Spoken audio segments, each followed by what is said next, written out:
Hello नमस्कार, महाराजा kitchen रेसिपीमध्ये आपलं स्वागत आहे। तर आज मी लाल माटाची भाजी बनवणार आहे। चला तर सुरुवात करूया। लाल माटाचे मी 2 जुड्या घेतलेल्या आहेत, तर त्या आता मी साफ करणार आहे। पहा,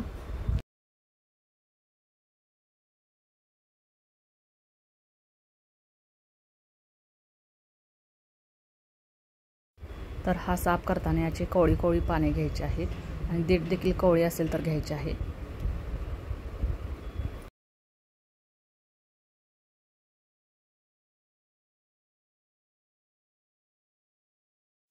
अशी सर्व भाज्या पण साफ करून घ्यायच्या आहे।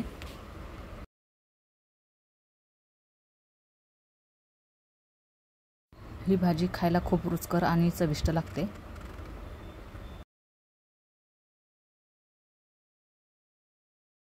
ही भाजी ज्वारीच्या किंवा बाजरीच्या भाकरीबरोबर खायला खूप छान लागते।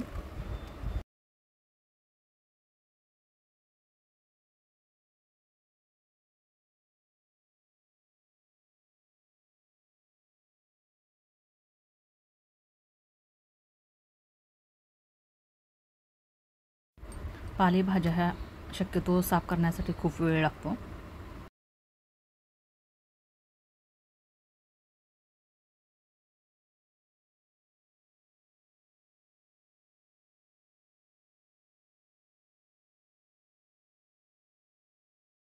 भाज्या आपण आता व्यवस्थित निवडून घेतलेली आहे। यामध्ये पाणी ओतून भाजी चांगली धुवून घ्यायची आहे। तर यामध्ये छोटे मोठे किडे मकोडे असतात, तर त्यासाठी आपण अर्धा चमचा मीठ घालायचं आहे। मीठ घातल्याने यातील किडे मकोडे मरून जातात आणि भाजी चांगली स्वच्छ होते। आता भाजी चांगली धुवायची आहे।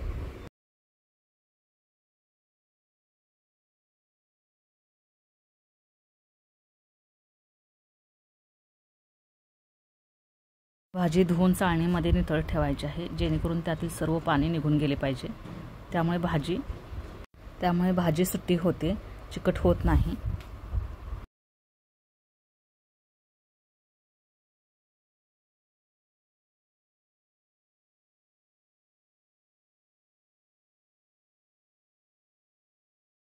भाजी आपण अर्धा तास नितळ ठेवायची आहे। त्यानंतर बारीक चिरून घ्यायची आहे।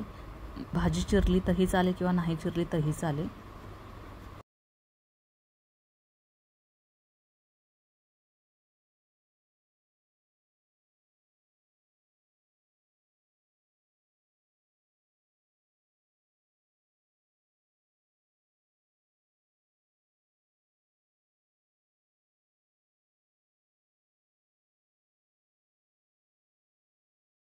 तर लसणाच्या 5 ते 6 पाकळ्या ठेचून घेऊ।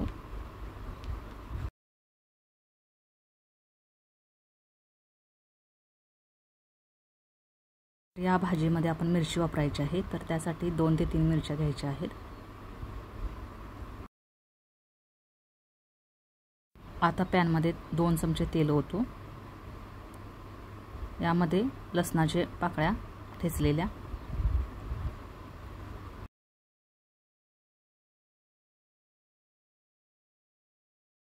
मिरच्या,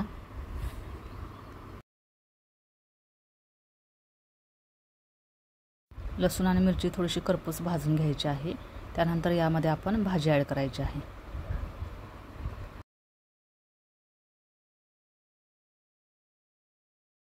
गॅसची फ्लेम लो करायची आहे।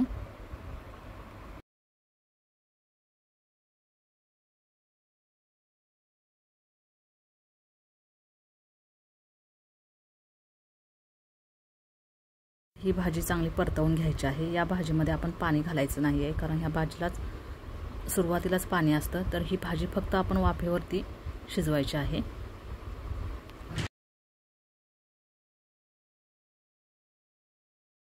पाणी घातल्याने भाजी थोडीशी चिकट होते आणि भाजीची चव निघून जाते। यानंतर यामध्ये आपण अर्धा चमचा मीठ घालायचे आहे।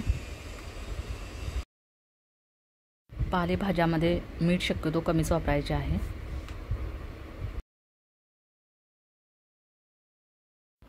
तर या भाजीमध्ये कांदा बारीक करून घातला तरीही चालेल किंवा ओलं खोबरं किसून घातलं तरीही चालेल। भाजी खूप छान चविष्ट होते।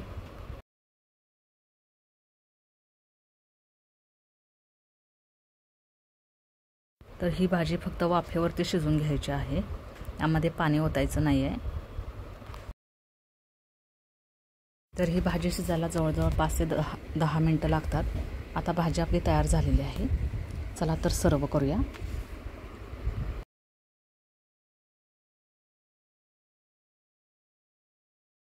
तर ही रेसिपी आपल्यास आवडल्यास लाईक करा, शेअर करा, सबस्क्राईब करा. बाजूलाच असलेलं बेल आयकॉनचं बटन क्लिक करा, जेणेकरून माझ्या येणाऱ्या सर्व रेसिपी आपल्याला पाहायला भेटतील. थँक्यू.